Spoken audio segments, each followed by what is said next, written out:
നമുക്ക് ഒരു അടിപൊളിയായ ഒരു മാഗി ഉണ്ടാക്കിയാലോ. അതിനായി ഒരു പാനിലോട്ട് വെളിച്ചെണ്ണ ഒരു 1-2 ടേബിൾ സ്പൂൺ വെളിച്ചെണ്ണ ഒഴിച്ച് കൊടുക്കുക. അതിലോട്ട് ഒരു സവാള അല്ലെങ്കിൽ അര സവാള അരിഞ്ഞിട്ട് കൊടുക്കുക. സവാള നന്നായി വടഞ്ഞ് അതിലോട്ട് ഒരു പച്ചമുളക് അരിഞ്ഞിട്ട് കൊടുക്കുക.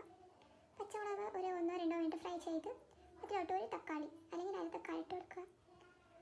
തക്കാളി ഒന്ന് ഫ്രൈ ചെയ്ത് തക്കാളി ഒരു 5 മിനിറ്റ് ഒക്കെ വെന്തതിന് ശേഷം അതിലോട്ട് 1 കപ്പ് വെള്ളം അല്ലെങ്കിൽ 1.5 കപ്പ്, ഞാൻ എത്ര മാഗിയാണ് ഉണ്ടാക്കുന്നത് അതിനനുസരിച്ച് വെള്ളം ഒഴിച്ച് കൊടുക്കുക.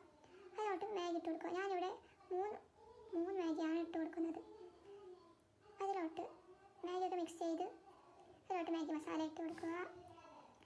നന്നായി വേവാൻ വെക്കുക. ഒരു 5-10 മിനിറ്റ്, 10 മിനിറ്റ് ഒന്നും ആവശ്യമില്ല, ഒരു 5-7-8 മിനിറ്റൊക്കെ വെന്തതിന്